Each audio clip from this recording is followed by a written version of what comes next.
നമസ്കാരം. സ്പോട്ട് ലൈവിലേക്ക് സ്വാഗതം. തിരുവനന്തപുരം അമ്പലമുക്ക് വിനീത കൊലക്കേസിൽ പ്രതി രാജേന്ദ്രന് വധശിക്ഷ വിധിച്ച കോടതി. തൂക്കുകയറല്ലാതെ മറ്റൊരു ശിക്ഷയും വിധിക്കാനാവില്ല എന്നാണ് വിധി പ്രസ്താവനത്തിനിടെ ജഡ്ജി വ്യക്തമാക്കിയത്. പ്രതിയുടെ മാനസിക നില ഉൾപ്പെടെ പരിശോധിച്ച ശേഷമാണ് ഇത്തരത്തിലൊരു വിധി വന്നിരിക്കുന്നത്. പ്രതിക്ക് വധശിക്ഷ നൽകാനുള്ള എല്ലാ കാരണങ്ങളും ഉണ്ടെന്ന് പറഞ്ഞ കോടതി പ്രതി സാധാരണ ജീവിതത്തിലേക്ക് മടങ്ങി വരില്ലെന്നാണ് റിപ്പോർട്ടുകൾ വ്യക്തമാക്കുന്നതെന്നും ചൂണ്ടിക്കാട്ടി. കാര്യം പ്രതിയുടെ കുറ്റകൃത്യം വളരെ ബ്രൂട്ടലായിരുന്നു, ഇൻഹ്യൂമൺ ആയിരുന്നു. ഒരു സാധാരണക്കാരൻ ഒരിക്കലും ചെയ്യാൻ ഒക്കാത്ത രീതിയിലുള്ള മോഡസ് ഓപ്പറാൻഡിയാണ് പ്രതി ചെയ്തത്. മാത്രമല്ല പ്രതി സമൂഹത്തിന് ഭീഷണിയാണ്. ഇതിപ്പോ 3 കൊലപാതകങ്ങൾ തമിഴ്നാട്ടിൽ ചെയ്ത് അതിന്റെ വിചാരണ നടക്കുന്ന സമയത്ത് അദ്ദേഹം ഇപ്പോൾ ജാമ്യത്തിലാണ്. ജാമ്യത്തിൽ നിൽക്കുന്ന സമയത്താണ് തലസ്ഥാന നഗരിയിൽ ഇത്തരത്തിലൊരു മൃഗീയമായ കൊലപാതകം നടത്തിയത്. അത് തീർച്ചയായിട്ടും പ്രോസിക്യൂഷന് ബോധ്യപ്പെടുത്താൻ കഴിഞ്ഞു. മാത്രമല്ല, ദൃക്സാക്ഷികൾ ഇല്ലാതിരുന്നൊരു കേസാണ്. സാഹചര്യ തെളിവുകളും ശാസ്ത്രീയമായ തെളിവുകളും സൈബർ ഫോറൻസിക് എവിഡൻസുമാണ് പ്രോസിക്യൂഷന് മുമ്പിലുള്ളത്. അതെല്ലാം കൃത്യമായി തെളിയിച്ച് പ്രതിയിലേക്ക് തന്നെ എത്താൻ കഴിഞ്ഞു എന്നുള്ളതാണ് പ്രോസിക്യൂഷന്റെ വിജയം. സാഹചര്യ തെളിവുകളെയും ശാസ്ത്രീയമായ തെളിവുകളെയും കോർത്തിണക്കാൻ പ്രോസിക്യൂഷന് കഴിഞ്ഞു. ഒരു നേരിയ ഒരു ഇതുണ്ടായിരുന്നു. പിന്നെ കഴിഞ്ഞ 21-ാം തീയതിയോടുകൂടി അത് കോടതിക്ക് ബോധ്യപ്പെട്ടു, കുറ്റവാളിയാണെന്ന് ബോധ്യപ്പെട്ടു. അപ്പോൾ തീർച്ചയായിട്ടും ഒരു വധശിക്ഷ ഞങ്ങളും പ്രതീക്ഷിച്ചു. രാവിലെ ഇറങ്ങിയപ്പോഴും വധശിക്ഷ കിട്ടണമെന്നുള്ളൊരു പ്രാർത്ഥനയിലാണ് ഞങ്ങളെല്ലാവരും വീട്ടിൽ നിന്ന് തിരിച്ചത്. അതിപ്പം കൂട്ടായ ഒരു പ്രവർത്തനത്തിന്റെ ഫലമാണ്. കാരണം പോലീസുകാരും അവരുടെ അധ്വാനത്തിന്റെ ഒരു ഫലവും അത് പ്രസന്റ് ചെയ്യാൻ പറ്റിയ വക്കീൽ സാറിന്റെ ഒരു ഇതാണ് ഇന്നിപ്പോൾ ഈ വിധി വന്നത്. അതിന് ആത്മാർത്ഥമായിട്ട് എല്ലാവരോടും ഈ അവസരത്തിലൊരു നന്ദി രേഖപ്പെടുത്തുന്നു. പിന്നെ പ്രത്യേകിച്ചൊന്നും പറയാനുള്ളത്. വി വിനോദ് ചേരുന്നുണ്ട് തിരുവനന്തപുരത്ത് നിന്ന് വിവരങ്ങളുമായി. വിനോദ്, കഴിഞ്ഞ ദിവസം ഈ ശിക്ഷാവിധിന്മേലുള്ള വാദത്തിനിടെ പ്രതി കോടതിയോട് അപേക്ഷിച്ച കുറച്ച് കാര്യങ്ങളുണ്ടായിരുന്നു. തനിക്ക് പ്രായമുള്ള അമ്മയുണ്ട്, അമ്മയെ നോക്കണം, ഇതോടൊപ്പം ഒരു അഭിഭാഷകനായ ശേഷം പാവപ്പെട്ട ജനങ്ങൾക്ക് നിയമസഹായം നൽകണം തുടങ്ങിയ കാര്യങ്ങളൊക്കെ കോടതിക്ക് മുൻപാകെ ആവശ്യമായി ഉന്നയിച്ചല്ലോ. പക്ഷേ ഇവിടെ പ്രത്യേകിച്ച് ഈ കേസിന്റെ വിധി വന്നപ്പോൾ ഇത് പ്രോസിക്യൂഷനെ സംബന്ധിച്ചും ഈ കേസ് അന്വേഷിച്ച അന്വേഷണ സംഘത്തെ സംബന്ധിച്ചും അഭിമാനകരമായിട്ടുള്ളൊരു വിധിയാണ്, ഒരു മാതൃകാ വിധിയാണ്. പക്ഷെ ഇതെങ്ങനെയാണ് ഈ അപൂർവമായ ഒരു കേസായി ഇത് പരിഗണിക്കപ്പെട്ടത് വിനോദ്? 2022 ഈ കേസിനാസ്പദമായ സംഭവം നടക്കുന്നത്. അന്ന് ഈ അലങ്കാര ചെടി വിൽപ്പന കേന്ദ്രത്തിലെ ജീവനക്കാരിയായിരുന്നു വിനീതയുടെ ഭർത്താവ് നേരത്തെ അർബുദം ബാധിച്ച് മരിച്ചിരുന്നു. അതിനുശേഷം കുടുംബം പുലർത്തുന്നതിന് വേണ്ടിയാണ് വിനീത ഈ തൊഴിൽ തേടി വരുന്നത്. നെടുമങ്ങാട് സ്വദേശിയാണ്. പെരുർക്കട അമ്പലമുക്കിലാണ് ഈ സ്ഥാപനം ഉണ്ടായിരുന്നത്. അവിടെ ഈ ചെടികൾ നനയ്ക്കുന്നതിന് വേണ്ടിയാണ് രാവിലെ എത്തുന്നത്. ആ സമയത്ത് തൊട്ടടുത്ത ഹോട്ടലിൽ ജോലി ചെയ്യായിരുന്ന രാജേന്ദ്രൻ അവിടേക്ക് വരികയായിരുന്നു. ഈ പരിസരം നേരത്തെ തന്നെ മനസ്സിലാക്കി വെച്ചിരുന്നു. അതിനുശേഷം കടയ്ക്കുള്ളിൽ പ്രവേശിക്കുകയും ഈ കഴുത്തിലുണ്ടായിരുന്ന 4 പവന്റെ മാല അത് തട്ടിയെടുക്കുന്നതിനും വേണ്ടിയായിരുന്നു ഈ കൊലപാതകം. ചെടി വാങ്ങണമെന്ന കാര്യമാണ് വിനീതയോട് പറയുന്നത്. തുടർന്ന് ഈ സ്ഥാപനത്തിന് പിറകിലേക്ക് കൊണ്ടുപോകുന്നു. അവിടെ വെച്ചാണ് കഴുത്തിൽ കത്തി കുത്തിയിറക്കി കൊലപ്പെടുത്തുന്നത്. അതിനുശേഷം ഈ മാലയുമായി അവിടെ നിന്ന് കടന്നു കളയുന്നു. ഈ ടോം ചോദിച്ചതുപോലെ അപൂർവങ്ങളിൽ അപൂർവം എന്ന് കോടതിയിൽ പ്രോസിക്യൂഷന് സമർത്ഥിക്കാനായത് ഇതേ തരത്തിൽ തന്നെ സ്വർണവും പണവും കവരുന്നതിന് തമിഴ്നാട്ടിൽ നേരത്തെ 3 കൊലപാതകങ്ങൾ രാജേന്ദ്രൻ നടത്തിയിരുന്നു.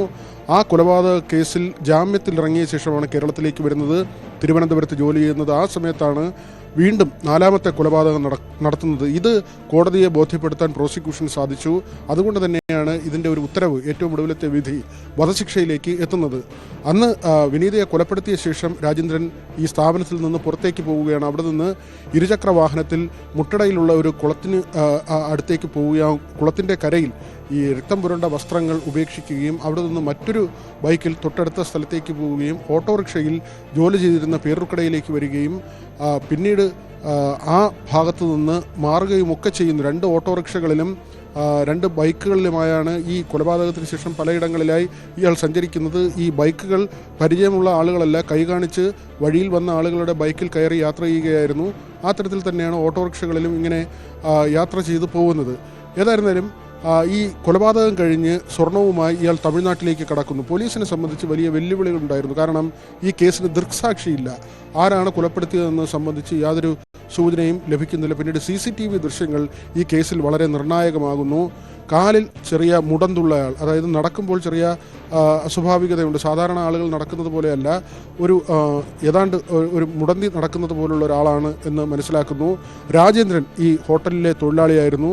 ഹോട്ടലിലെ തമിഴ്നാടുകാരനായ ജീവനക്കാരനെ കാണാതാകുന്നു. അതായത് ഈ കേസുമായി കണക്ട് ചെയ്യാനുള്ള ചില സൂചനകൾ ലഭിക്കുകയാണ്. ഇയാളുടെ തിരോധാനവും ഇയാളുടെ നടത്തയിലെ അസ്വാഭാവികതയും ഇതെല്ലാം തന്നെ ചേർത്ത് വയ്ക്കുമ്പോൾ രാജേന്ദ്രനിലേക്ക് എത്തുന്നു. മാത്രമല്ല, ഈ കൊലപാതകം ചെയ്ത രീതി വളരെ ബ്രൂട്ടലായിട്ടുള്ളൊരു കൊലപാതകമായിരുന്നു. സ്വാഭാവികമായും മലയാളികളാകില്ല എന്നൊരു നിരീക്ഷണത്തിലേക്ക് അപ്പോൾ തന്നെ പോലീസ് പോവുകയാണ്. പിന്നീടാണ് ഈ ദൃശ്യങ്ങൾ പരിശോധിക്കുന്നത്. രാജേന്ദ്രനാകട്ടെ ഈ കൊലപാതകം നടത്തി തമിഴ്നാട്ടിലേക്ക് പോയ ശേഷം, കന്യാകുമാരി ജില്ലയിലേക്ക് പോയ ശേഷം തക്കലയിലാണ്. അവിടെ നിന്ന് തിരികെ വരുന്നുണ്ട്. എന്നിട്ട് ഹോട്ടലിൽ അവശേഷിച്ചിരുന്ന സാധനങ്ങൾ കൂടി വീണ്ടും ട്രെയിനിൽ കൊണ്ടുപോവുകയാണ്. അങ്ങനെ ഈ കൊലപാതകം നടത്തി ഇവിടെ നിന്ന് മുങ്ങിയ ശേഷം വീണ്ടും ഒരിക്കൽ കൂടി വരാനുള്ള ധൈര്യം കൂടി ഈ പ്രതി കാണിക്കുന്നുണ്ട്. പക്ഷേ അപ്പോഴേക്കും പോലീസ് പ്രതിയിലേക്ക് എത്തുന്നു. തക്കലയിൽ അവിടെ ഒരു ഹോട്ടൽ മുറിയിൽ നിന്ന്, അവിടുത്തെ ഒരു ലോഡ്ജിൽ നിന്ന് രാജേന്ദ്രനെ പിടികൂടുന്നു. രാജേന്ദ്രനെ പിടികൂടുമ്പോൾ തന്നെ ഈ സ്വർണ്ണാഭരണം പണയം വെച്ചതുമായി ബന്ധപ്പെട്ട രേഖ ആ മുറിയിൽ നിന്ന് ലഭിക്കുന്നുണ്ട്.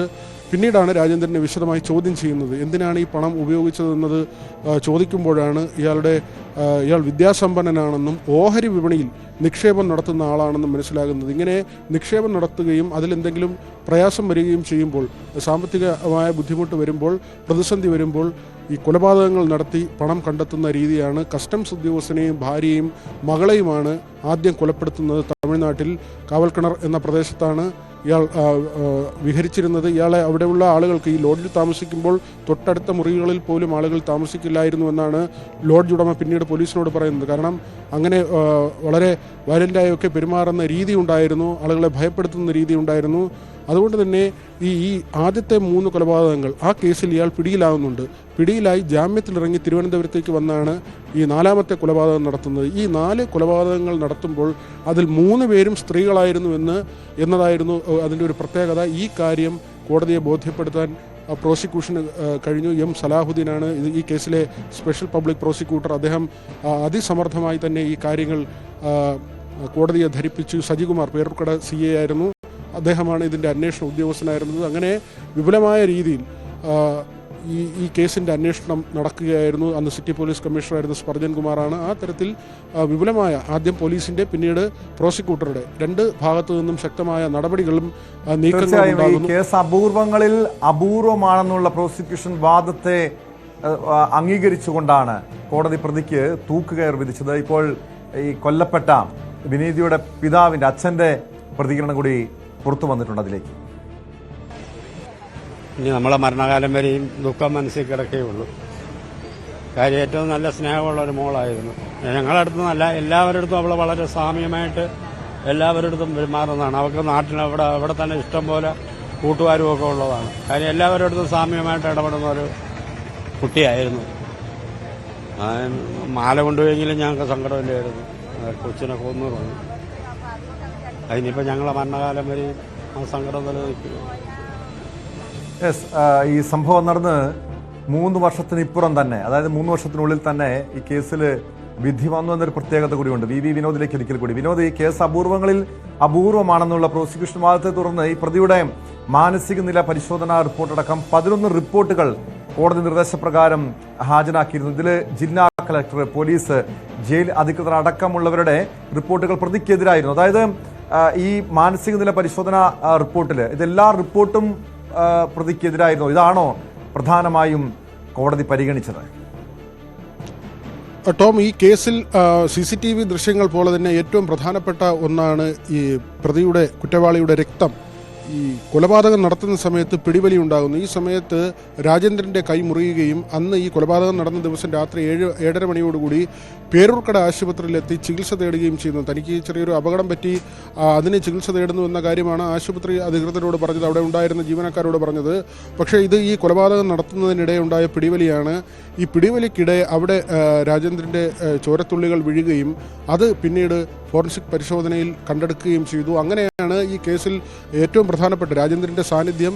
അത് തെളിവുകളുടെ അടിസ്ഥാനത്തിൽ, അത് CCTV ദൃശ്യങ്ങൾ മാത്രമല്ല, അവിടെ ഈ പ്രതിയുടെ രക്തം വീണത്. ഒരുപക്ഷെ ഓരോ കേസുകളിലും അങ്ങനെ എന്തെങ്കിലും സുപ്രധാനമായ ഒരു തെളിവുണ്ടാകും.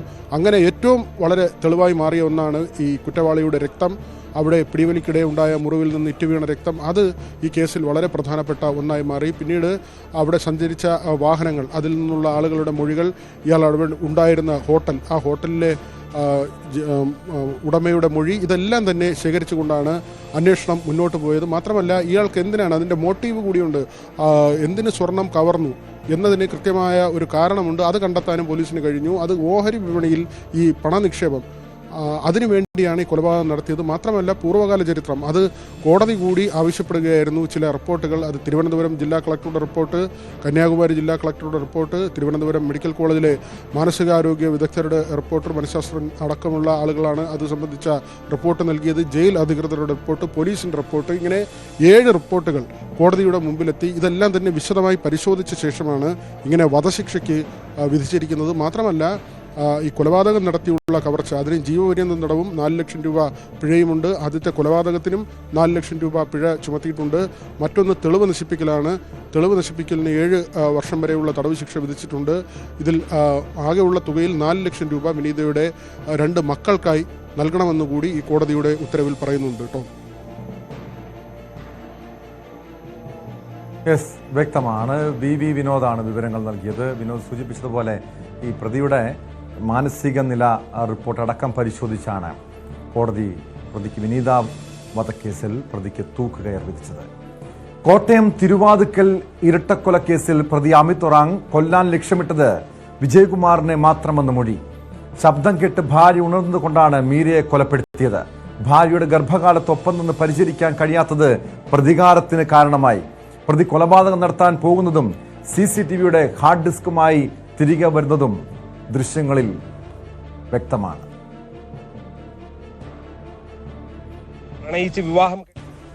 കോട്ടയത്ത് നിന്ന് ശ്രീജിത്ത് ചേരുന്നു വിശദാംശങ്ങളുമായി. ശ്രീജിത്ത്, ആസൂത്രിതമായ ഇരട്ട കൊലപാതകം എന്നായിരുന്നു തുടക്കത്തിൽ പോലീസ് വിലയിരുത്തിയത്. പോലീസിന്റെ നിഗമനം അതായിരുന്നു. പക്ഷേ പ്രതിയെ കസ്റ്റഡിയിലെടുത്ത് ചോദ്യം ചെയ്തപ്പോഴാണ് ഈ വിജയകുമാറിനെ, വീട്ടുടമയായ വിജയകുമാറിനെ മാത്രമാണ് കൊല്ലാൻ ലക്ഷ്യമിട്ടത്. പിന്നീട് ഭാര്യ ശബ്ദം കേട്ട് ഉണർന്നതുകൊണ്ടാണ് മീരയെയും കൊലപ്പെടുത്തിയതെന്നാണ് പ്രതി ഇപ്പോൾ മൊഴി നൽകിയിരിക്കുന്നത്. ഇതോടൊപ്പം ഈ കേസുമായി ബന്ധപ്പെട്ട് എന്തൊക്കെ തെളിവുകളാണ് പോലീസിന് ഇതുവരെയും ലഭ്യമായിരിക്കുന്നത്?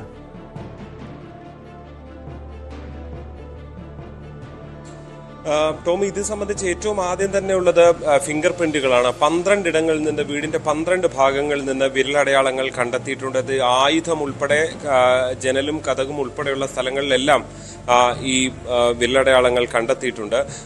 ഈ CDR ഉൾപ്പെടുന്ന, അതായത് CCTVയുടെ ഹാർഡ് ഡിസ്ക് ഉൾപ്പെടുന്നത് നശിപ്പിച്ചു എന്നതൊഴിച്ചാൽ ബാക്കിയെല്ലാം തെളിവായി അവിടെ അവശേഷിക്കുന്ന കാഴ്ചയാണ് കാണാൻ സാധിച്ചത്. പ്രതി ഇയാളുടെ മൊബൈലുമായി കൊണ്ടുപോവുകയും പിന്നീട് അതിലേക്ക് സ്വന്തം സിം കാർഡ് ഇടുകയും അങ്ങനെയാണ് ഗൂഗിൾ അക്കൗണ്ടൊക്കെ മാറ്റാൻ ശ്രമിക്കുകയൊക്കെ ചെയ്തത്. അങ്ങനെയാണ് പോലീസിന് ഈ കേസിലേക്ക് എത്താൻ സാധിച്ചത്. എന്തായാലും ഇന്ന് പുറത്തു വന്ന ഏറ്റവും പ്രധാനപ്പെട്ട ഒരു കാര്യം, ഈ പ്രതി ഒരാളെ മാത്രമാണ് കൊല്ലാൻ ശ്രമിച്ചത്. അതിനും ഒരു വലിയ തൻ്റെതായ ഭാഗം പ്രതി പോലീസിന് മുന്നിൽ നിരത്തിയിട്ടുണ്ട്. പ്രത്യേകിച്ച് കഴിഞ്ഞ കുറച്ചു കാലമായി ജോലി ചെയ്യുന്നു തൻ്റെ ഭാര്യയും, അതായത് ഇവിടെ ഒരു ലോഡ്ജ് ലിവർ ആദ്യമായി താമസിച്ചപ്പോഴാണ് വിജയകുമാർ ഈ അമിത് ഒറാങ്ങിനെയും ഭാര്യയും കാണുന്നത്. ഇവർ പ്രണയിച്ച് വിവാഹം കഴിച്ചവരായിരുന്നു. തുടർന്ന് തൻ്റെ വീട്ടിലേക്ക് ജോലിക്ക് ക്ഷണിക്കുന്നു. അങ്ങനെ അവർ രണ്ടുപേരും അവിടെ ജോലി ചെയ്യുന്നു. പക്ഷെ കാര്യമായ ശമ്പളമൊന്നുമില്ല. തങ്ങളെ അടിമയെ പോലെയാണ് വിജയകുമാർ കണ്ടതെന്നാണ് പ്രതിയുടെ മൊഴി. തൻ്റെ ഭാര്യയോട് തൻ്റെ മുന്നിൽ വെച്ച് പോലും പലപ്പോഴും അധിക്ഷേപിച്ച് സംസാരിക്കുന്ന രീതി ഉണ്ടായിട്ടുണ്ട്. ഏറ്റവും ഒടുവിൽ ഭാര്യ ഗർഭിണിയാണെന്നറിഞ്ഞതോടെ നാട്ടിലേക്ക് മടങ്ങുന്നു. തൊട്ട് പിന്നാലെ ഏതാണ്ട് 20 ദിവസത്തെ ശമ്പളം കൂടി അന്ന് കിട്ടാനുണ്ടായിരുന്നു. അത് ചോദിച്ച് ഈ ഇയാളോട് വിജയകുമാറിനോട് ചോദിച്ചെങ്കിലും അത് നൽകിയില്ല. തുടർന്ന് അമിത്തും നാട്ടിലേക്ക് പോകുന്നു. പിന്നീട് വീണ്ടും സംസാരിച്ച പ്രകാരമാണ് വീണ്ടും ഇവിടേക്ക് ജോലിക്ക് എത്തുന്നത്. അങ്ങനെ ഒരു 10-15 ദിവസം കൂടി ജോലി ചെയ്തതോടെ 1 മാസത്തെ ശമ്പളമായി. അത് ചോദിച്ചെങ്കിലും വിജയകുമാർ നൽകിയില്ല. ഇതോടുകൂടിയാണ് മൊബൈൽ ഫോൺ മോഷ്ടിക്കുകയും പിന്നീട് ഇവിടെ നിന്ന് പോകുന്നു. നാട്ടിലേക്ക് പോകുന്ന വഴി തന്നെ ഈ സിം കാർഡ് എടുത്ത് സ്വന്തം മൊബൈലിലിടുന്നു. അങ്ങനെ ഗൂഗിൾ പേ അക്കൗണ്ട് അതിലേക്ക് ആക്കുന്നു, സ്വന്തം മൊബൈലിലേക്ക് ആക്കുന്നു. വിജയകുമാറിന്റെ സിമ്മാണുള്ളത്.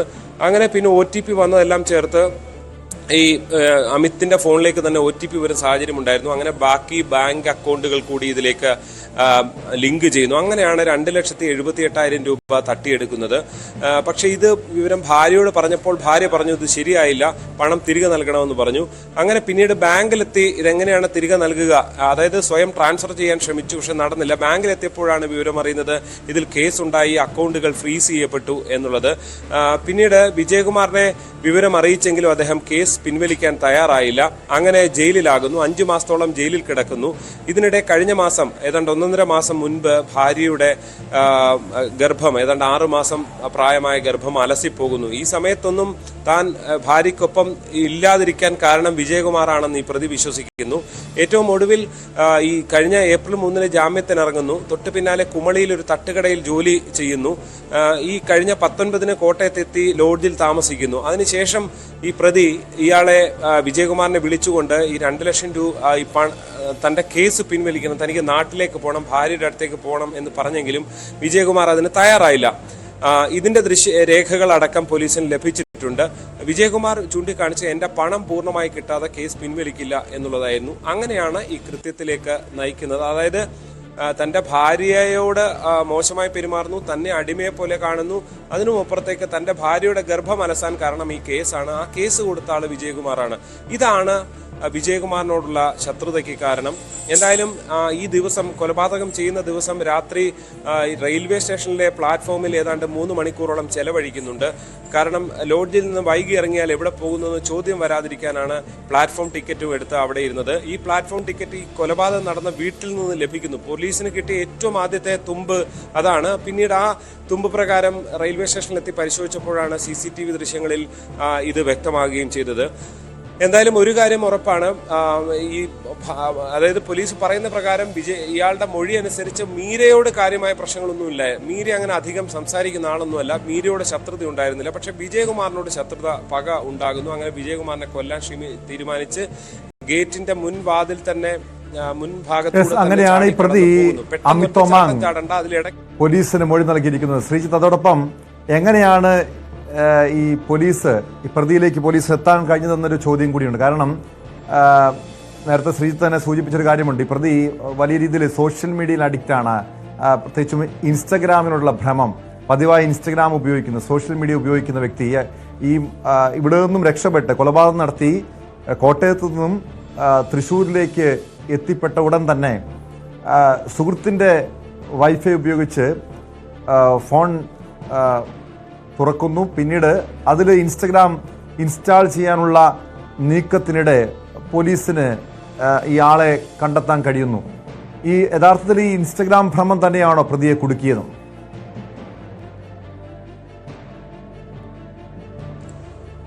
അതിന് തൊട്ട് മുൻപാണ് ഈ ഗൂഗിൾ അക്കൗണ്ട് റിമൂവ് ചെയ്യാൻ ശ്രമിക്കുന്നത്. ഇൻസ്റ്റാഗ്രാം ഭ്രമം പ്രതിക്കുണ്ടായിരുന്നു. പ്രതി ഇയാളുടെ ഫോണിൽ ഇൻസ്റ്റാഗ്രാമിൽ കയറാൻ ശ്രമിക്കുന്നു എന്നുള്ളത് വസ്തുതയാണ്. പക്ഷേ ഈ ഒരു ഗൂഗിൾ അക്കൗണ്ട് ഇയാളുടെ ഫോണിൽ നിന്ന് റിമൂവ് ചെയ്ത ശേഷം അതിലേക്ക് പിന്നീട് ഇൻസ്റ്റാഗ്രാമിലേക്ക് ലോഗിൻ ചെയ്യാൻ ശ്രമിക്കുന്നു. പക്ഷേ ഈ ഗൂഗിളിൽ നിന്ന് റിമൂവ് ചെയ്യാൻ ഫോൺ ഓൺ ചെയ്യുമ്പോൾ അത് തൃശ്ശൂർ വെച്ചല്ല, അത് പെരുമ്പാവൂരിൽ വെച്ചാണ്. അപ്പോൾ തന്നെ പോലീസിന് ടവർ ലൊക്കേഷൻ ലഭിക്കുന്നു. അങ്ങനെ പെരുമ്പാവൂരിലേക്ക് പോലീസിന്റെ ആദ്യ സംഘം പുറപ്പെടുന്നു. തൊട്ട് പിന്നാലെ തന്നെ 2ാം സംഘമുണ്ട്. അവിടെ നിന്ന് വൈകാതെ അമിത് തൃശ്ശൂരിലേക്ക്, മാളയിലേക്ക് പുറപ്പെടുന്ന കാഴ്ചയാണ് പോലീസിന് ലൊക്കേഷൻ ലഭിച്ചത്. അങ്ങനെ ഈ ഗൂഗിൾ അക്കൗണ്ടിൽ നിന്ന് പുറത്തു പോകാൻ, എക്സിറ്റ് ആകാൻ ഗൂഗിൾ അക്കൗണ്ട് ഡീആക്ടിവേറ്റ് ചെയ്ത ശേഷം തൊട്ടിപ്പുറത്ത് അതായത് ഈ ഇൻസ്റ്റാഗ്രാമിലേക്ക് കയറാൻ ശ്രമിക്കുന്ന ഒരു ശ്രമമുണ്ട്. അങ്ങനെ ഇൻസ്റ്റാഗ്രാമിലേക്ക് കയറുന്നു. ഇതിൽ നേരത്തെ പറഞ്ഞ പോലുള്ള താല്പര്യം, ഇൻസ്റ്റാഗ്രാമിനോടൊരു താല്പര്യമുണ്ട്. 1060ഓളം ഫോളോവേഴ്സ് അമിത് തൊറാങ്ങിനുണ്ട്. അതേപോലെ 2000-ലധികം ആളുകളെ അയാൾ പിന്തുടരുന്നുമുണ്ട്. ഏതാണ്ട് 64 പോസ്റ്റുകളുണ്ട്. ഇത് പ്രൈവറ്റ് അക്കൗണ്ട് ആയിട്ടാണ് ഉള്ളത്. അതായത് പുറത്തുനിന്ന് ഒരാൾക്ക് കാണാൻ പറ്റില്ല അതെന്തൊക്കെയാണ് കണ്ടന്റ് എന്നുള്ളത്. അങ്ങനെ അതെല്ലാം ഉള്ള ആളാണ്. അതുകൊണ്ട് തന്നെ പെട്ടെന്ന് ഇൻസ്റ്റാഗ്രാമിൽ സമയം ചെലവഴിക്കാൻ വേണ്ടി കയറി. അത് പക്ഷേ തൻ്റെ ഫോണിൽ നിന്നോ ഒന്നുമല്ല, ഈ പറഞ്ഞ പോലെ ഇന്റർനെറ്റ് ഉപയോഗിച്ചത് സുഹൃത്തിന്റെ ഫോണിൽ നിന്നാണ് ആദ്യം പെരുമ്പാവൂരിൽ നിന്ന് ഉപയോഗിക്കുന്നത്. അങ്ങനെയൊക്കെയാണ് പോലീസിനെ സംബന്ധിച്ച് ഈ വലിയ കുറ്റവാളി ബുദ്ധിപരമായ പല നീക്കങ്ങളും നടത്തുന്നു എന്ന് പറയുന്ന അതേ കുറ്റവാളി തന്നെ തന്റെ തെളിവുകളെല്ലാം അവശേഷിപ്പിച്ചാണ് ഈ പ്രതി മുന്നോട്ട് പോയത് എന്നുള്ളതാണ് ഏറ്റവും ശ്രദ്ധേയമായത്. ആസൂത്രണം എന്നത് ഒരു പരിധിവരെ ഇയാളെ കൊല്ലാനുള്ള വലിയ പ്രകോപനം അതീവ സൂത്രശാലിയായിരുന്നു ഈ പ്രതിയെന്ന് പറയുമ്പോൾ പോലും ഇത്തരം പല പഴുതുകളും ഇയാളുടെ നീക്കങ്ങളിൽ ഉണ്ടായിരുന്നു. എന്തായാലും ഈ കേസുമായി ബന്ധപ്പെട്ട് കോട്ടയം തിരുവാതുക്കലിലെ ഇരട്ടക്കൊലപാതകവുമായി ബന്ധപ്പെട്ട് എല്ലാ തെളിവുകളും ലഭിച്ചുവെന്നാണ് കോട്ടയം SP ഷാഹുൽ ഹമീദ് നേരത്തെ മാധ്യമങ്ങളോട് വ്യക്തമാക്കിയത്. നമ്മുടെ ആദ്യത്തെ നിഗമനം തന്നെ വ്യക്തിവൈരാഗ്യത്തിന്റെ പുറത്തുള്ള ഒരു ആസൂത്രിതമായ കൊലപാതകം എന്നായിരുന്നു. ആദ്യ നിഗമനത്തിൽ ഉറച്ചു നിന്നുകൊണ്ടാണ് നമ്മൾ അന്വേഷണം ആരംഭിച്ചത്. പ്രതിയെ ലഭിച്ചു കഴിഞ്ഞതിന് ശേഷമുള്ള കുറ്റസമ്മത മൊഴി, അതുപോലെ ശാസ്ത്രീയമായ തെളിവുകൾ, സാഹചര്യ തെളിവുകൾ എല്ലാം നമ്മുടെ ആദ്യത്തെ നിഗമനം ശരിവയ്ക്കുന്ന രീതിയിലുള്ളതാണ്.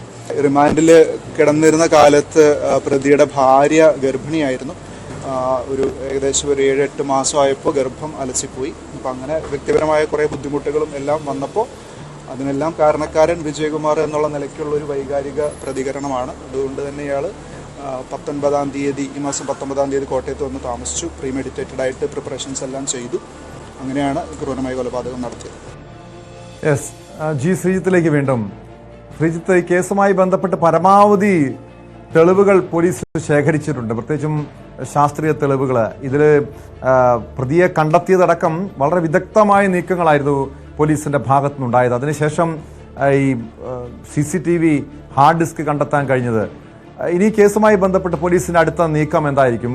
ഈ പ്രതിയെ ഇനി റിമാൻഡ് ചെയ്യുന്നു, അതിനപ്പുറം ഇനി വീണ്ടും ചോദ്യം ചെയ്യലിന് കസ്റ്റഡിയിൽ വാങ്ങാനുള്ള നീക്കം പോലീസിന്റെ ഭാഗത്തുനിന്നുണ്ടോ?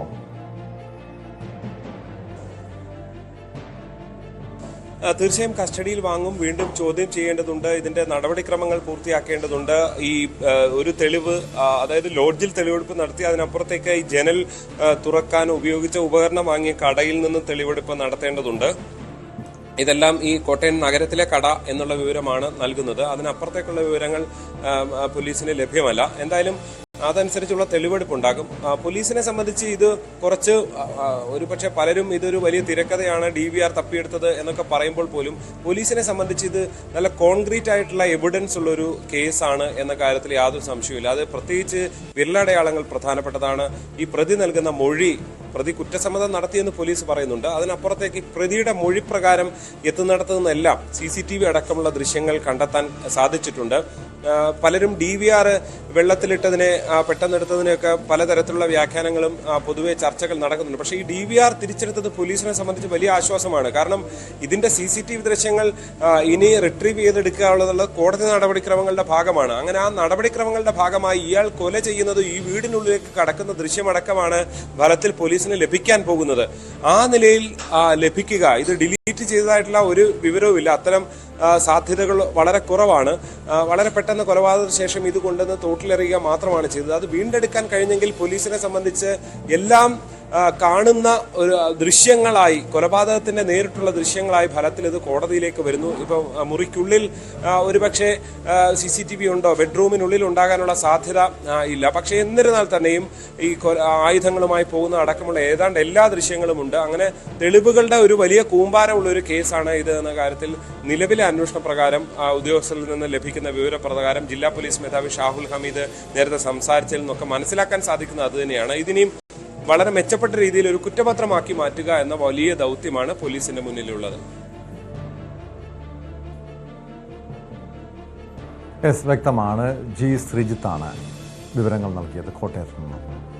പാകിസ്ഥാനെതിരായ നയതന്ത്ര നീക്കങ്ങൾക്ക് പിന്നാലെ സൈനിക നടപടികൾ ഉണ്ടാകുമോ എന്ന് ഉറ്റുനോക്കി രാജ്യം. പഹൽഗാം ഭീകരാക്രമണത്തെ തുടർന്ന് ഇന്ത്യ കൈക്കൊണ്ട തീരുമാനങ്ങൾ വിശദീകരിക്കാൻ ഇന്ന് സർവകക്ഷി യോഗം ചേരുന്നുണ്ട്. പ്രതിരോധ മന്ത്രി രാജ്നാഥ് സിംഗിന്റെ അധ്യക്ഷതയിലാണ് യോഗം. പാകിസ്ഥാൻ ഹൈക്കമ്മീഷൻ ഉദ്യോഗസ്ഥനെ വിളിച്ചു വരുത്തി ഇന്ത്യ തീരുമാനങ്ങൾ അറിയിച്ചു.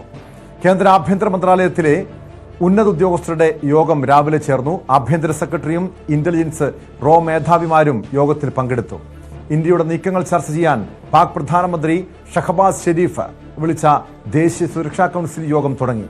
അതിനിടെ ഡൽഹിയിലെ പാക് ഹൈക്കമ്മീഷൻ ഓഫീസിന് മുന്നിലേക്ക് വലിയ പ്രതിഷേധമാണ് ഉണ്ടായത്. KP അഭിലാഷ് ചേരുന്നുണ്ട് വിവരങ്ങളുമായി. അഭിലാഷ്, പഹൽഗാം ആക്രമണത്തിന്റെ, ഭീകരാക്രമണത്തിന്റെ നടുക്കം ഇപ്പോഴുമുണ്ട്. പക്ഷെ ഇപ്പോൾ സ്ഥിതി എങ്ങനെയാണ്? ശാന്തമാണോ? അതോടൊപ്പം വളരെ സുപ്രധാനമായിട്ടുള്ള യോഗങ്ങൾ, സർവകക്ഷി യോഗമടക്കം ഇന്ന് ചേരുന്നുണ്ട്. അതോടൊപ്പം അറിയേണ്ടത്, ഈ ആഭ്യന്തര മന്ത്രാലയത്തിലെ ഉന്നതതല ഉദ്യോഗസ്ഥരുടെ യോഗം ഇന്ന് ചേർന്നിരുന്നല്ലോ. ഇതുമായി ബന്ധപ്പെട്ട് ഇന്ത്യയുടെ നീക്കങ്ങൾ എങ്ങനെയാണ്?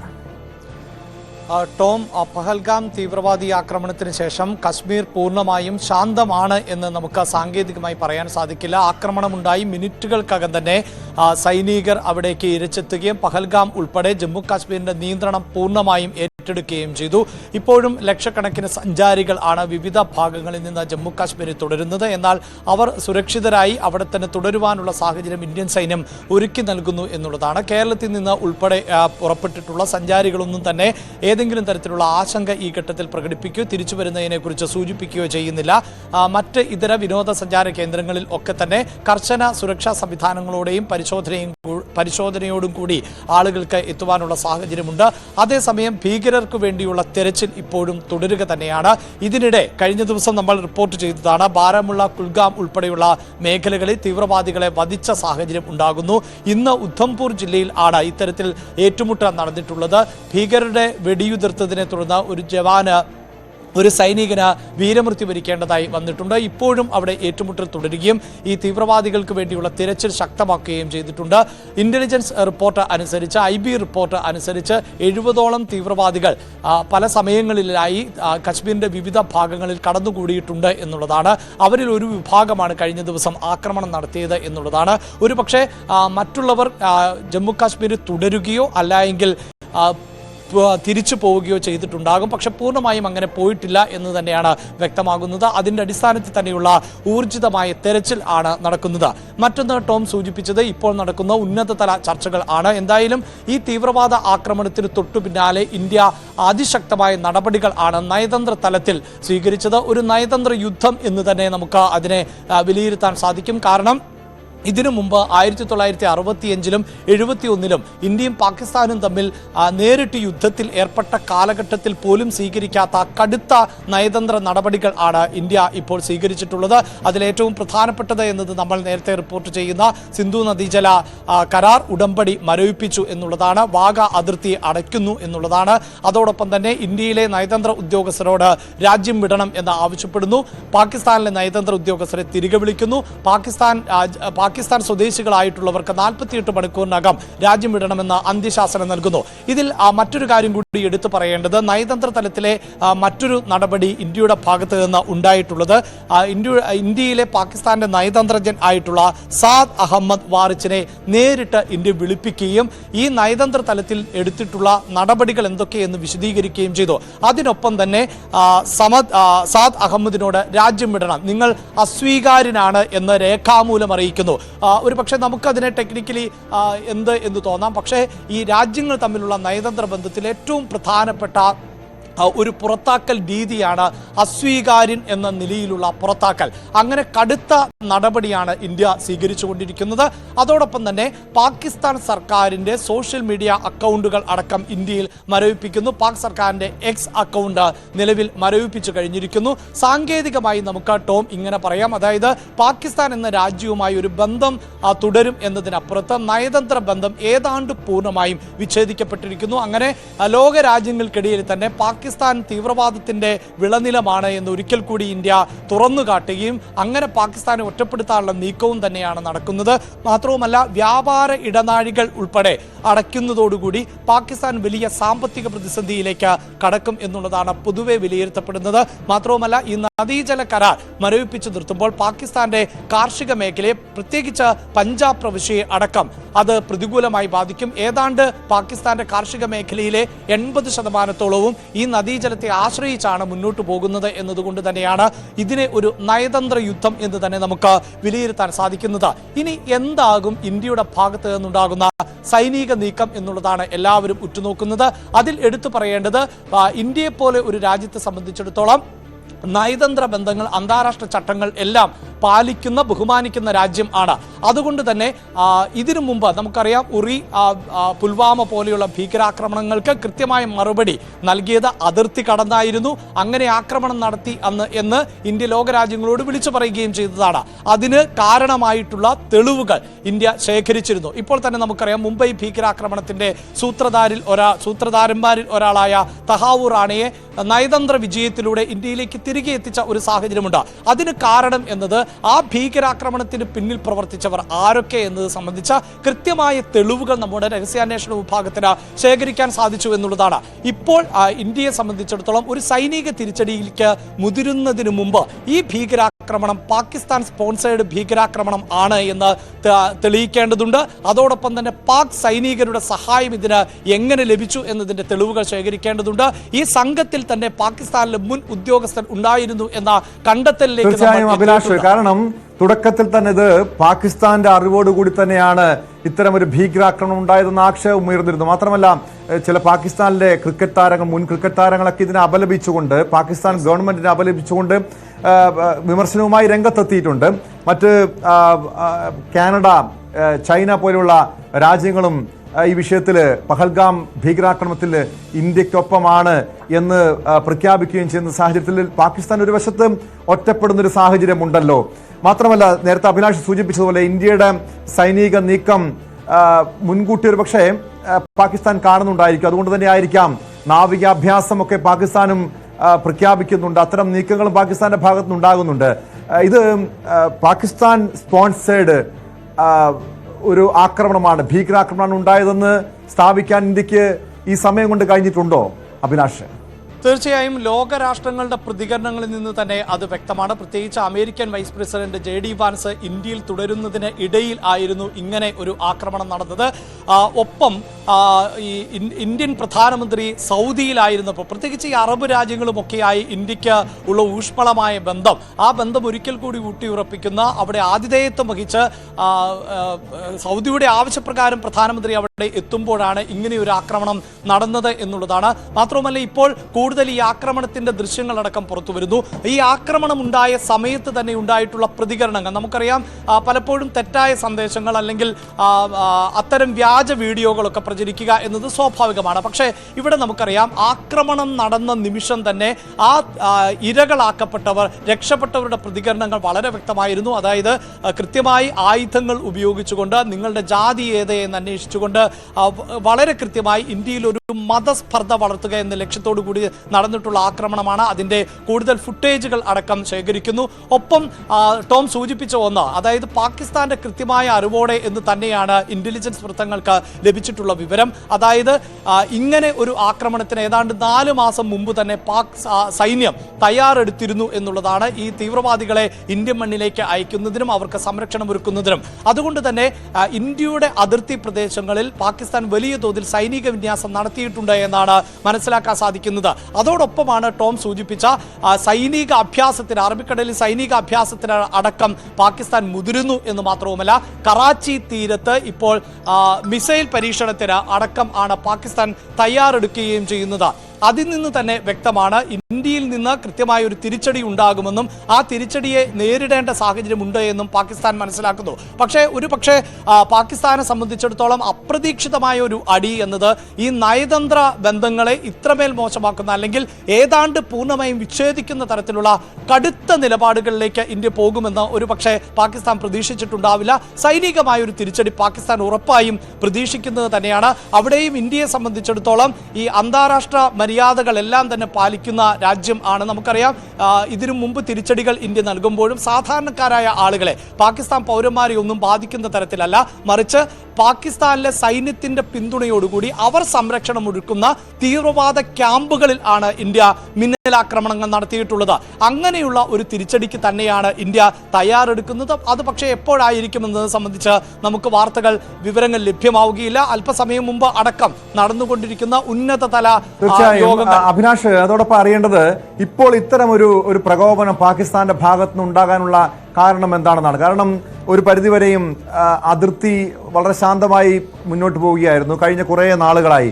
ഇപ്പോൾ പെട്ടെന്ന് പാകിസ്ഥാന്റെ ഭാഗത്ത് ഇത്തരമൊരു ആക്രമണം ഉണ്ടാകാനുള്ള കാരണം എന്തായിരിക്കാമെന്നാണ് അന്വേഷണ സംഘത്തിന്റെ ഒരു വിലയിരുത്തൽ?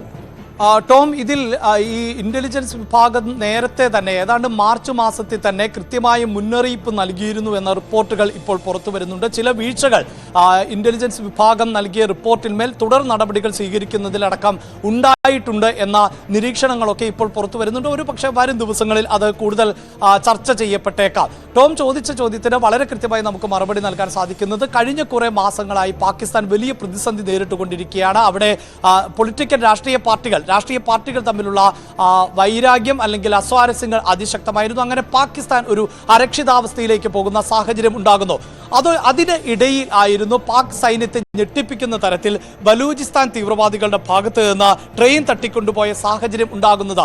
അതായത് പാക് സൈന്യം നിഷ്പ്രഭമാകുന്നു സ്വന്തം രാജ്യത്തിൽ എന്ന് അവിടുത്തെ ജനതയ്ക്ക് വളരെ കൃത്യമായി ബോധ്യപ്പെട്ട ഒരു സംഭവമായിരുന്നു ഈ ബലൂജികൾ ട്രെയിൻ തട്ടിയെടുത്ത സംഭവം.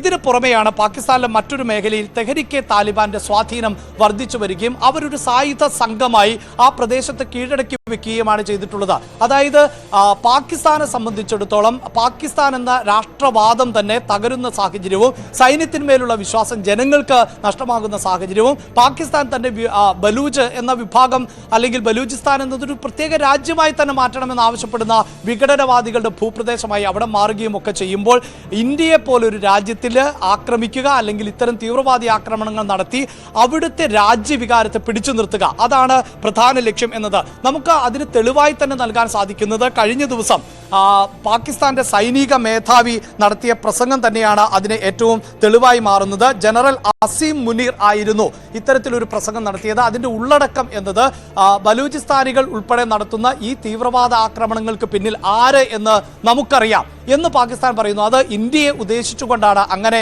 അവർ സംസാരിച്ചത്.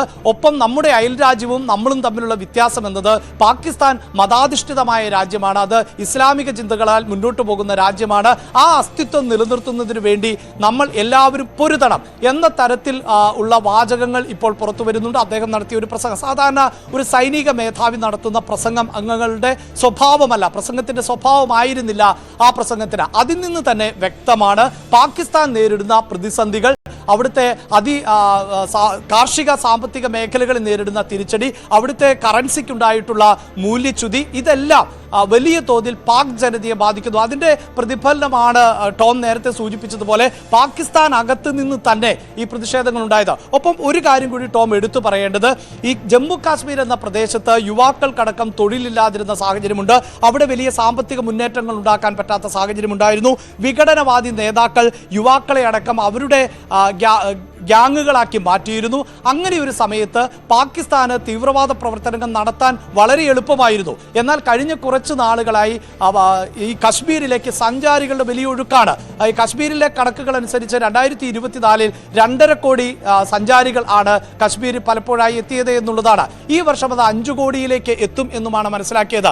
ഇന്നലെ നമുക്കറിയാം ഈ ഭീകരാക്രമണം ഉണ്ടാകുമ്പോൾ ആ സ്വദേശിയായിട്ടുള്ള ആ വ്യക്തിയുടെ പേര് തന്നെ അതിൽ ഏറ്റവും പ്രസക്തമാണ്. അതായത് ഈ ഇസ്ലാമിക തീവ്രവാദം എന്ന് പറഞ്ഞുകൊണ്ടുവരുന്ന ഭീകരരെ ഇസ്ലാം മതവിഭാഗത്തിൽപ്പെട്ട ആ പ്രദേശത്തുള്ള ഒരാൾ തന്നെ തോക്ക് വാങ്ങി അതിനെ ചെറുക്കാൻ ശ്രമിക്കുകയും അങ്ങനെ വീരമൃത്യു വരിക്കുകയും ചെയ്ത ഒരു സാഹചര്യം. മാത്രവുമല്ല ഈ ഇത്തരത്തിലെത്തിയ സഞ്ചാരികൾ ഇങ്ങനെ വെടിയേറ്റു മരിക്കുകയും അവരുടെ ബന്ധുക്കൾ അടക്കം വിലപിക്കുകയും അവർ തിരിഞ്ഞു പോവുകയും ഒക്കെ ചെയ്യുമ്പോൾ അവിടുത്തെ ആളുകളെ ജമ്മു കാശ്മീരിലെ ജനത ആശ്വസിപ്പിക്കുന്നു, അവർക്ക് ഭക്ഷണം നൽകുന്നു, കുടിവെള്ളം നൽകുന്നു, അവർ ക്ഷമാപണം നടത്തുന്നു. അങ്ങനെയൊക്കെയുള്ള കാഴ്ചകൾ പാകിസ്ഥാനെ സംബന്ധിച്ചിടത്തോളം ഒരിക്കലും സഹിക്കാൻ പറ്റുന്ന ഒന്നല്ല. കാരണം പാകിസ്ഥാൻ ആവർത്തിച്ച് പറയുന്നത് ജമ്മു കാശ്മീർ എന്നത് ഞങ്ങളുടെ ജീവനാഡിയാണ് എന്നുള്ളതാണ്. ആ ജീവനാഡിയായുള്ള ഭൂപ്രദേശത്തെ ജനങ്ങൾ ഒന്നടങ്കം ഇന്ത്യക്ക് വേണ്ടി നിലകൊള്ളുകയും ഇന്ത്യയിലെ സൈനികരെ പിന്തുണയ്ക്കുകയും അവർക്ക് വേണ്ടി വാദിക്കുകയും ചെയ്യുമ്പോൾ അത് മാനസികമായി അവർക്ക് പൊരുത്തപ്പെടാൻ സാധിക്കില്ല. അവിടെ എപ്പോഴും ചില ക്ലാഷുകൾ സൃഷ്ടിച്ചുകൊണ്ടേ ഇരിക്കണം, ചില പ്രതിസന്ധികൾ സൃഷ്ടിച്ചുകൊണ്ടേ ഇരിക്കണം. അതിനുവേണ്ടി വളരെ കൃത്യമായി ആസൂത്രിതമായി നടത്തിയ ഒരു നീക്കം തന്നെയാണിത് എന്നത് വ്യക്തമാണ്. ടോം, ഇത് എടുത്തു പറയേണ്ടത് അല്പസമയത്തിനകം ഈ സർവകക്ഷി യോഗം ചേരുമ്പോൾ ഇക്കാര്യങ്ങൾ കേന്ദ്ര ആഭ്യന്തരമന്ത്രി അമിത്ഷാ വിശദീകരിക്കും. മറ്റൊരു വിവരം പുറത്തു നേരത്തെ പാകിസ്ഥാൻ നാവിക സേനയുടെ ചില നീക്കങ്ങളുമായി ബന്ധപ്പെട്ട പ്രഖ്യാപനങ്ങൾ നടത്തിയിരുന്നു. അതിന് മുന്നോടിയായി തന്നെ ഇന്ത്യ നാവിക സേനയുടെ ശക്തി പ്രകടനം നടത്തിയിരിക്കുന്നു. അത് വിജയമെന്ന് പ്രധാനമന്ത്രി നരേന്ദ്രമോദിയും വ്യക്തമാക്കിയിട്ടുണ്ട്. കെ പി അഭിലാഷിലേക്ക് വീണ്ടും. അഭിലാഷ്, അതായത് ഇന്ത്യ തിരിച്ചടിക്കാൻ സജ്ജമാകുന്നു, എല്ലാ രീതിയിലും ഇന്ത്യയുടെ എല്ലാ സൈന്യത്തെയും അതിനുവേണ്ടി സജ്ജരാക്കുന്നു എന്നാണോ മനസ്സിലാക്കേണ്ടത്? തീർച്ചയായും. അതായത് കറാച്ചിയിൽ ഇത്തരത്തിൽ മിസൈൽ പരീക്ഷണത്തിന് തയ്യാറെടുക്കുന്നു എന്ന വാർത്തകൾ പുറത്തു വരുമ്പോൾ തന്നെ ഇന്ത്യയുടെ വിമാനവാഹിനി കപ്പൽ ആയ INS വിക്രാന്ത് അത് ഉൾക്കടലിലേക്ക് പുറപ്പെട്ടു കഴിഞ്ഞു എന്ന സ്ഥിരീകരിക്കാത്ത റിപ്പോർട്ടുകൾ ഉണ്ടായിരുന്നു. ഇപ്പോഴിതാ പാകിസ്ഥാന് കൃത്യമായ മുന്നറിയിപ്പ് നൽകുന്നുണ്ട് ഇന്ത്യ. അതായത് പാകിസ്ഥാൻ നടത്തുന്ന ഈ ചെറു പരീക്ഷണങ്ങൾ പോലെയല്ല ഇന്ത്യയുടെ ശക്തിയും കരുത്തും എന്ന് കൃത്യമായി പാകിസ്ഥാന് മുന്നറിയിപ്പ് നൽകുന്ന നീക്കമാണ് ഇന്ത്യയുടെ ഭാഗത്ത് നിന്ന് ഉണ്ടായിട്ടുള്ളത്. പാകിസ്ഥാന്റെ മിസൈൽ പരീക്ഷണത്തിന് ഇന്ത്യയുടെ മറുപടിയായി INS സൂറത്തിൽ നിന്ന് മിസൈൽ പരീക്ഷിച്ചു അറബിക്കടലിൽ എന്നുള്ളതാണ്. അങ്ങനെ ഇന്ത്യയെ സംബന്ധിച്ചിടത്തോളം വളരെ കൃത്യമായി പറയാൻ സാധിക്കുന്നത്, നമുക്കറിയാം ലോകത്തിലെ തന്നെ വലിയ സൈനിക ശക്തികളിൽ ഏറ്റവും മുന്നിൽ നിൽക്കുന്ന രാജ്യങ്ങളുടെ പട്ടികയിൽപ്പെടുന്ന രാജ്യമാണ് ഇന്ത്യ. ഇന്ത്യക്ക് അത്രമേൽ വലിയ ആയുധ കരുത്തും ആയുധ ശേഖരവും സാങ്കേതിക സംവിധാനവും ഒക്കെയുണ്ട്. സൈനിക ബലത്തിലും അംഗബലത്തിലുമെല്ലാം പാകിസ്ഥാനുമായി താരതമ്യം ചെയ്യേണ്ട ആവശ്യമില്ല. ഒരുപക്ഷെ ഇന്ത്യയെപ്പോലൊരു രാജ്യം ഇപ്പോൾ നമുക്കറിയാമല്ലോ, ഇപ്പോൾ റഷ്യയിലും നടക്കുന്ന അല്ലെങ്കിൽ ഗാസയിലൊക്കെ നടക്കുന്ന പല യുദ്ധങ്ങളുമൊക്കെ നമുക്കറിയാം. അങ്ങനെ ഈ യുദ്ധനീതിക്ക് നിരക്കാത്ത തരത്തിലൊക്കെ ഇന്ത്യ ഒരു ആക്രമണം നടത്തിയാൽ 24 മണിക്കൂർ പോലും പാകിസ്ഥാന് പ്രതിരോധിച്ചു നിൽക്കാനാവില്ല എന്നത് വസ്തുതയാണ്. അക്കാര്യം പാകിസ്ഥാനും ഉത്തമമായ ബോധ്യമുള്ളതാണ്. പക്ഷേ ഇന്ത്യ എപ്പോഴും അന്താരാഷ്ട്ര നിയമങ്ങൾ ബഹുമാനിക്കുന്ന രാജ്യം ആണ്. അതുകൊണ്ട് തന്നെയാണ് സാധാരണക്കാരായ ആളുകൾക്ക് മുറിവേൽക്കുന്ന തരത്തിൽ, അങ്ങനെ കാഷ്വാലിറ്റി സംഭവിക്കാത്ത തരത്തിലുള്ള ഒരു ആക്രമണം അല്ലെങ്കിൽ തിരിച്ചടി, അതിനെക്കുറിച്ച് മാത്രം ഇന്ത്യ ആലോചിക്കുന്നത്. ഒരുപക്ഷെ ഈ യുദ്ധനീതിക്ക് നിരക്കാത്ത ആക്രമണങ്ങളിലേക്കൊക്കെ പോകണമെങ്കിൽ ഇന്ത്യയെ സംബന്ധിച്ചിടത്തോളം അത് ഏതാനും മിനിറ്റുകൾ കൊണ്ട് സ്വീകരിക്കാവുന്ന ഒരു സൈനിക നീക്കം മാത്രമായിരിക്കും. എന്തായാലും ഇന്ത്യൻ സൈന്യത്തോട് നേരത്തെ തന്നെ സജ്ജരായിരിക്കാൻ ഇന്ത്യ മുന്നറിയിപ്പ് നൽകിയിട്ടുണ്ട്. ആഭ്യന്തര മന്ത്രാലയം, പ്രതിരോധ മന്ത്രാലയം എല്ലാം ഇത്തരത്തിൽ നിർദ്ദേശങ്ങൾ നൽകുകയും ചെയ്തിട്ടുണ്ട്.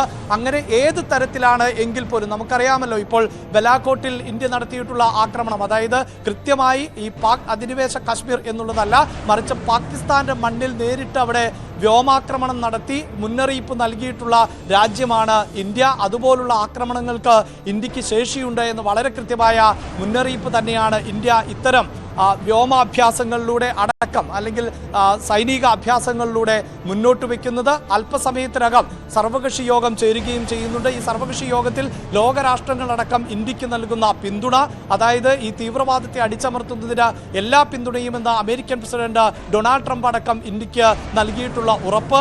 ടോം തന്നെ സൂചിപ്പിച്ച കാനഡയുമായി ഇന്ത്യ ദീർഘകാലമായി അത്ര നല്ല നയതന്ത്ര ബന്ധം അല്ല പുലർത്തുന്നത്, പ്രത്യേകിച്ച് ഖലിസ്ഥാൻവാദികളുമായി ബന്ധപ്പെട്ട വിഷയത്തിൽ. പക്ഷേ കാനഡയ്ക്ക് അടക്കം ഇന്ത്യയെ പിന്തുണയ്ക്കേണ്ടി വരുന്ന ഒരവസ്ഥ. അതോടൊപ്പം തന്നെ നമുക്കറിയാം, അഫ്ഗാനിസ്ഥാനിൽ ഇപ്പോൾ താലിബാൻ ഭരണകൂടം ആണ് ഉള്ളത്. ആ താലിബാൻ ഭരണകൂടം പോലും പാകിസ്ഥാനെ തള്ളിപ്പറയുകയും തീവ്രവാദത്തെ എതിർക്കുകയും ചെയ്ത ഒരു സാഹചര്യമുണ്ട്. അങ്ങനെ ഇന്ത്യയെപ്പോലെ ഒരു രാജ്യത്തെ സംബന്ധിച്ചിടത്തോളം പാകിസ്ഥാൻ ഏതെങ്കിലും തരത്തിലുള്ള ഒരു സഹകരണം ലഭിക്കുമെന്ന് പ്രതീക്ഷിക്കുന്നുവെങ്കിൽ അത് ചൈനയിൽ നിന്നായിരിക്കുമെന്നാണ് പൊതുവെ വിലയിരുത്തപ്പെടുന്നത്. പക്ഷേ അതിനു പോലും ഇപ്പോഴത്തെ മാറുന്ന ലോകക്രമത്തിൽ ഒരു സാധ്യതയുമില്ല എന്നാണ് അന്താരാഷ്ട്ര നിരീക്ഷകർ വിലയിരുത്തുന്നത്. കാരണം അമേരിക്ക മുന്നോട്ട് വെച്ചിട്ടുള്ള ട്രേഡ് വാർ ഏറ്റവും അധികം ബാധിക്കാൻ പോകുന്നത് ചൈനയാണ്. അങ്ങനെയെങ്കിൽ ചൈനയ്ക്ക് നല്ല സൗഹൃദം ഇന്ത്യയുമായി പുലർത്തേണ്ട ആവശ്യമുണ്ട്. ചൈനയെ സംബന്ധിച്ചിടത്തോളം അവരുടെ ഉൽപ്പന്നങ്ങൾ പാകിസ്ഥാൻ പോലെയുള്ള ഒരു ചെറു രാജ്യത്ത് വിൽപ്പന നടത്തിക്കൊണ്ട് മുന്നോട്ട് പോകാനാവില്ല. 140 കോടി ജനങ്ങളുള്ള ഇന്ത്യ എന്ന വലിയ മാർക്കറ്റിനെ മാറ്റി നിർത്തി ചൈനയ്ക്ക് പാകിസ്ഥാനെ സഹായിക്കാനും സാധിക്കില്ല. അങ്ങനെയെങ്കിൽ ഈ അച്ചുതണ്ടിൽ ചൈനയുടെ പാകിസ്ഥാനെ എല്ലാ രീതിയിലും ഒറ്റപ്പെടുത്തുക, പാകിസ്ഥാന് കൃത്യമായ മുന്നറിയിപ്പ് നൽകുക, അതാണ് ഇന്ത്യ ഇപ്പോൾ ഇന്ത്യയുടെ ഭാഗത്തുനിന്നുള്ള നീക്കങ്ങൾ. നാവിക അഭ്യാസം പ്രഖ്യാപിച്ച് മണിക്കൂറുകൾക്കുള്ളിൽ തന്നെ ഇന്ത്യയുടെ നാവിക ശക്തി തെളിയിച്ചിരിക്കുന്നു. കൃത്യമായ സൂചനകൾ തന്നെ പാകിസ്ഥാന് നൽകുന്നു. അതായത് ഈ ഒരു ഭീകരാക്രമണത്തിന്, പഹൽഗാം ഭീകരാക്രമണത്തിന് തിരിച്ചടി നൽകുമെന്ന മുന്നറിയിപ്പ് നൽകിക്കൊണ്ടാണ് ഇന്ത്യയുടെ സൈനിക ശക്തി തെളിയിച്ചുകൊണ്ടുള്ള നീക്കങ്ങൾ ഇപ്പോൾ നടത്തുന്നത്. അത് അവിടെയുള്ള മലയാളി അസോസിയേഷൻ്റെ ആൾക്കാർ സഹായിച്ച് അവർ വഴി ടിക്കറ്റ് എടുത്ത് തന്നിട്ടായിരുന്നു വന്നിട്ടുണ്ടായിരുന്നു. 3 മാസം അവിടെ അഡ്മിറ്റ് ആയിട്ടുണ്ടായിരുന്നു. അവിടെ ട്രെയിനിങ് കഴിഞ്ഞപ്പോൾ ഞങ്ങൾ വേറെ ജോലിക്കായിരുന്നു പോയിണ്ടായിരുന്നു. അപ്പോൾ അത് കഴിഞ്ഞപ്പോൾ ഒരു ദിവസം രാത്രി വന്ന് വിളിച്ചിട്ട് എല്ലാവരുടെയും കൂടി അങ്ങനെ കൊണ്ടുപോയിരുന്നു ചെയ്തിട്ടുണ്ടായിരുന്നു. അങ്ങനെ അവരുടെ കൂടെ കൊണ്ടുവരികയായിരുന്നു. അങ്ങനെ പെട്ടുപോയതായിരുന്നു. റഷ്യൻ കൂലിപ്പട്ടാളത്തിന്റെ പിടിയിലകപ്പെട്ട തൃശൂർ സ്വദേശി ജെയിൻ കുര്യൻ നാട്ടിലെത്തിയ ശേഷമുള്ള പ്രതികരണമാണ് ഇപ്പോൾ കേട്ടത്. യുദ്ധത്തിൽ ഗുരുതരമായി പരിക്കേറ്റ് ചികിത്സയിലായിരുന്ന ജെയിൻ റഷ്യയിലെ മലയാളികളുടെ സഹായത്താലാണ് നാട്ടിലെത്തിയത്. ജെയിനൊപ്പം റഷ്യയിലെത്തിയ 6 പേരിൽ 2 പേർ കൊല്ലപ്പെട്ടിരുന്നു. ഡാനി ഇപ്പോൾ ചേരുന്നുണ്ട് വിവരങ്ങളുമായി. ഡാനി, എന്തായാലും കൊച്ചിയിലെത്തിയ ശേഷം, സ്വന്തം നാട്ടിൽ തിരിച്ചെത്തിയ ശേഷം ജെയിൻ കുര്യൻ്റെ വാക്കുകളിൽ തന്നെ വലിയ ആശ്വാസം, വലിയ പ്രതീക്ഷയുണ്ട്. പക്ഷേ ഇപ്പോഴും ജെയിനൊപ്പം റഷ്യയിൽ ഉണ്ടായിരുന്ന അന്ന് കൊല്ലപ്പെട്ട രണ്ടുപേരെ ഒരാളുടെ മൃതദേഹം എവിടെയൊന്നു പോലും ഇതുവരെയും കണ്ടെത്താൻ കഴിഞ്ഞിട്ടില്ല. എന്താണ്, എങ്ങനെ ഈ കൂലിപ്പട്ടാളത്തിൻ്റെ പിടിയിൽ അകപ്പെടുന്നു? അതിനുശേഷം അവിടെ അനുഭവിച്ച ദുരിതങ്ങളെക്കുറിച്ച് എന്തൊക്കെയാണ് ജെയിൻ കുര്യൻ വിവരിച്ചത്?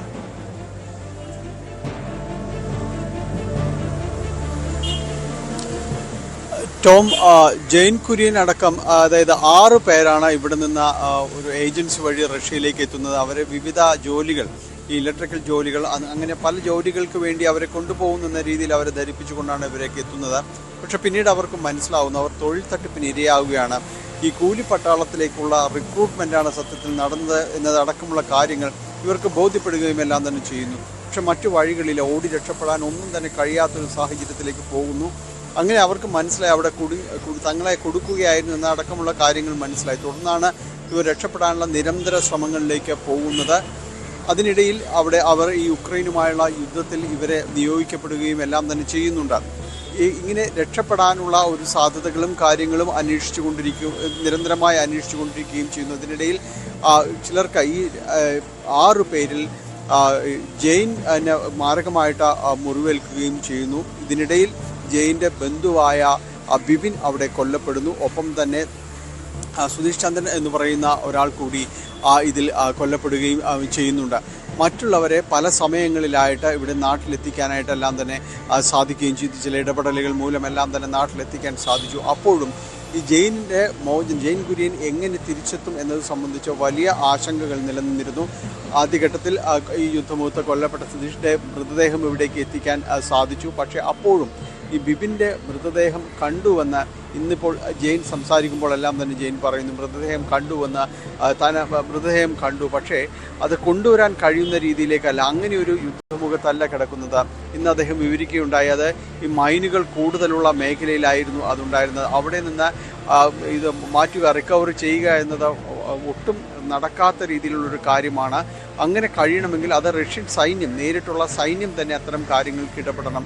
ഇപ്പോൾ എവിടെയാണെന്ന് പോലും അറിയില്ല മൃതദേഹം എന്നതടക്കമുള്ള കാര്യങ്ങൾ അദ്ദേഹം വിവരിക്കുകയുണ്ടായി. അതുകൊണ്ട് മൃതദേഹം തിരിച്ചെത്തിക്കുവാനുള്ളൊരു സാധ്യതകളുടെ അത് മങ്ങുകയാണെന്ന് തന്നെയാണ് ജെയിൻ്റെ വാക്കുകളിലുള്ളത്. ഏതായാലും ജെയിൻ ഇവിടെ നാട്ടിലേക്ക് എത്തുന്നു. ജെയിൻ പറഞ്ഞ വാക്കുകളിൽ നിന്ന് മനസ്സിലാവുന്ന കഴിഞ്ഞ 3 മാസത്തോളമായി അദ്ദേഹം ഡ്രോൺ ആക്രമണത്തിൽ പരിക്കുപറ്റി ചികിത്സയിലായിരുന്നു.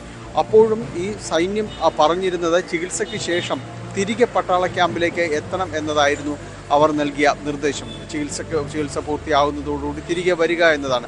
പക്ഷേ വീണ്ടും അവിടേക്ക് ചെന്നാൽ തിരിച്ചു പോരുന്ന കാര്യം, ജീവനോടെ തിരിച്ചെത്തുന്ന കാര്യം ഒന്നും തന്നെ ആർക്കും ഉറപ്പില്ലാത്ത അവസ്ഥ. അതുകൊണ്ട് എങ്ങനെയും രക്ഷപ്പെടണം എന്ന് തന്നെയായിരുന്നു അദ്ദേഹം പറഞ്ഞിരുന്നത്. തുടർന്ന് കഴിഞ്ഞ തവണയെല്ലാം തന്നെ അദ്ദേഹം ഈ സമൂഹ മാധ്യമങ്ങളിലൂടെ തന്നെ തീർച്ചയായും ഡാനി, ഇതുപോലെ ജെയിനെ പോലെ കബളിപ്പിക്കപ്പെട്ട് നിരവധി മലയാളി യുവാക്കൾ റഷ്യൻ കൂലിപ്പട്ടാളത്തിൽ അകപ്പെട്ടിരുന്നല്ലോ. ഇനിയും ആരെങ്കിലും അവിടെ കുടുങ്ങി കിടക്കുന്നുണ്ടോ? മലയാളികൾ ആരെങ്കിലും കുടുങ്ങി കിടക്കുന്നുണ്ടോ? എന്താണ് ജെയിൻ പറയുന്നത്?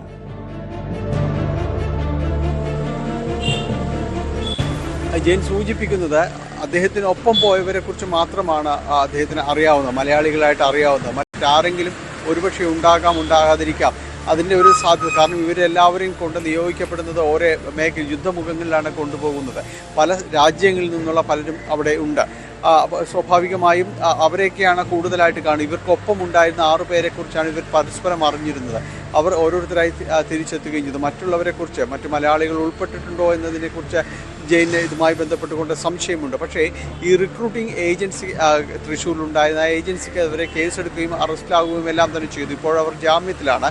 പക്ഷേ അവർ സംബന്ധിയായ കാര്യങ്ങളിൽ പോലീസ് കൂടുതൽ അന്വേഷണം നടത്തേണ്ടതുണ്ട്. എത്ര പേര് ഇവിടെ നിന്ന് അങ്ങോട്ട് കയറ്റി വിട്ടിട്ടുണ്ട്, എവിടെയൊക്കെയാണ് എന്നത് സംബന്ധിച്ചുള്ള വിശദാംശങ്ങൾ എംബസി മുഖേനെങ്കിലും ഇവർ ലഭ്യമാക്കേണ്ടതുണ്ട്. എങ്കിൽ മാത്രമേ കൃത്യമായ രീതിയിലുള്ളൊരു കണക്കുകൾ, കാര്യങ്ങളെല്ലാം തന്നെ ലഭ്യമാകുകയുള്ളൂ.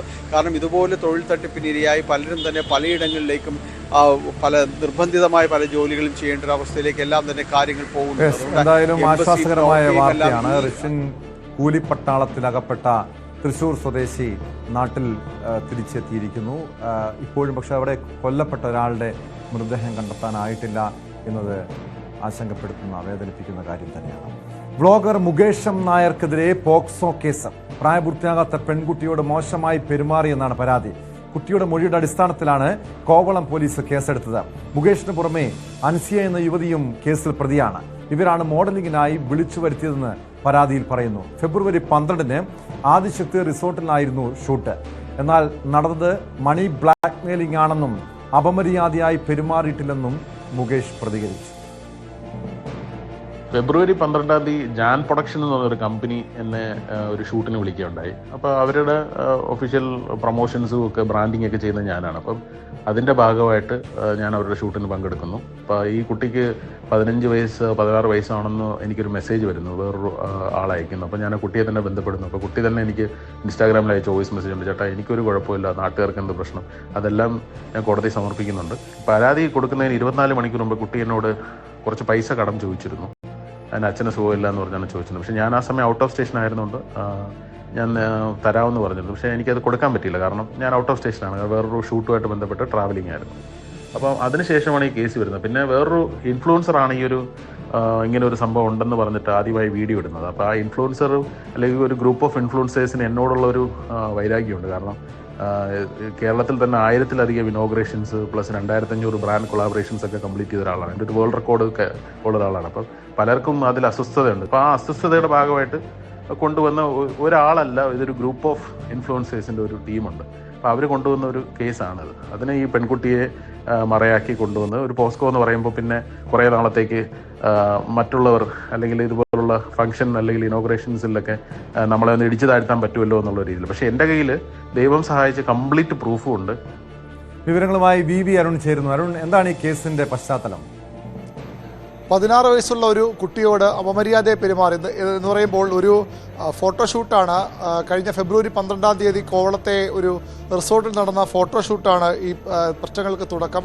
അവിടെ ഈ 16 വയസ്സുള്ള കുട്ടിയോട് അപമര്യാദയെ പെരുമാറി, കുട്ടിയെ അശ്ലീലച്ചുവയോട് സംസാരിച്ചു, ദേഹോപദ്രവം ചെയ്തു എന്നാണ് പരാതി. കുട്ടിയുടെ പരാതി തന്നെയാണ് ഇപ്പോൾ കുട്ടിയുടെ കുടുംബാംഗങ്ങളുടെ പരാതിയിലാണ് കോവളം പോലീസ് കേസെടുത്തിട്ടുള്ളത്. അന്ന് വലിയൊരു ഒരുപാട് മോഡലുകൾ പങ്കെടുത്ത ഒരു ഫോട്ടോഷൂട്ടായിരുന്നു അന്ന് നടന്നത്. അത് മുകേഷ് എം നായരായിരുന്നു അവിടെ പ്രധാനമായും അതിൽ പുരുഷ വേഷത്തിൽ അഭിനയിച്ചത്. അല്ലെങ്കിൽ ബാക്കിയെല്ലാം പെൺകുട്ടികളും മറ്റൊരാൾ മുകേഷും മാത്രമായിരുന്നു. അവിടെ വെച്ച് കുട്ടിയോട് അപമര്യാദയെ പെരുമാറി എന്നാണ് മുകേഷിനെതിരെയുള്ള പരാതി. ആദിശക്തി എന്ന റിസോർട്ടിൽ, കോവളത്തെ ആദിശക്തി എന്ന റിസോർട്ടിലായിരുന്നു ഈ ഫോട്ടോഷൂട്ട് നടന്നത്. അതിനുശേഷം കഴിഞ്ഞ കുറേ ദിവസങ്ങളായി സാമൂഹ്യ മാധ്യമങ്ങളിൽ മറ്റൊരു വ്ളോഗറും മുകേഷിനെ അനുകൂലിക്കുന്നതും തമ്മിലുള്ള തർക്കങ്ങളുമൊക്കെ ഇതിൻ്റെ പേരിൽ, ഈ കുട്ടി പ്രായപൂർത്തിയായതാണെന്ന് ചില ആളുകൾ പറയുമ്പോൾ അങ്ങനെയല്ല, 16 വയസ്സ് മാത്രമുള്ള കുട്ടിയാണ്, ആ കുട്ടിയാണ് ഇത്തരത്തിൽ ഉപയോഗിച്ചത് എന്ന വിമർശനവുമായി മറുവിഭാഗം രംഗത്തെത്തി. അങ്ങനെ പോലീസ് കഴിഞ്ഞ കുറേ ദിവസമായി ഇത് പരിശോധിച്ച് വരികയായിരുന്നു. അതിനിടയിലാണ് കുട്ടി തന്നെ ഈ മുകേഷ് എം നായർക്കെതിരെ മൊഴി നൽകുന്നത്. മുകേഷ് ഇപ്പോൾ പറയും പോലെയല്ല കുട്ടിയുടെ മൊഴി. മുകേഷ് പറയുന്നത് നാട്ടുകാർക്കാണ് ഈ കുട്ടി പറഞ്ഞതായി പറയുന്നത് നാട്ടുകാർക്കാണ് പരാതി, തനിക്കൊരു പരാതിയുമില്ല എന്ന് കുട്ടി പറഞ്ഞു എന്ന് മുകേഷ് അവകാശപ്പെടുമ്പോൾ പോലീസിന് ഈ കുട്ടിയുടെ മൊഴിയുണ്ട്. അതുതന്നെയാണ് ഇതിൻ്റെ ഗൗരവം വർദ്ധിപ്പിക്കുന്നത്. ഈ കുട്ടി മുകേഷ് ഇത്തരത്തിൽ മോശമായി പെരുമാറി എന്ന് തന്നെ പറഞ്ഞുകൊണ്ടുള്ള മൊഴി, കുട്ടിയുടെ മൊഴി പോലീസിൻ്റെ പക്കലുണ്ട്. അതിൻ്റെ അടിസ്ഥാനത്തിലാണ് പോലീസ് കേസെടുത്തിരിക്കുന്നത്. ഏതായാലും ഈ രണ്ട് വ്ളോഗർമാർ അല്ലെങ്കിൽ ഈ വ്ളോഗർമാർ തമ്മിലുള്ള തർക്കമൊക്കെ ഇതിന് പിന്നിലുണ്ടോ എന്ന കാര്യവും പോലീസ് പരിശോധിക്കുന്നുണ്ട്. അതുകൊണ്ട് തന്നെ ഉടനടി ഒരു അറസ്റ്റിലേക്ക് പോലീസ് നീങ്ങാൻ സാധ്യതയില്ല. മുകേഷ് പറയുന്ന കാര്യങ്ങൾ കൂടി പോലീസ് പരിശോധിക്കുമെന്നാണ് ഇപ്പോൾ നമുക്ക് പോലീസിൽ നിന്ന് ലഭിക്കുന്ന വിവരം. പക്ഷേ അത്തരത്തിൽ പരാതി ഉണ്ടെന്നുള്ള വസ്തുതയാണ്. ഈ കുട്ടിയുടെ മൊഴിയും മുകേഷ് എം നായർക്ക് എതിരെയുണ്ട്. മുകേഷ് എം നായർ ഇത്തരത്തിൽ ഫുഡ് വ്ളോഗൊക്കെ ചെയ്യുന്ന ആളാണ്.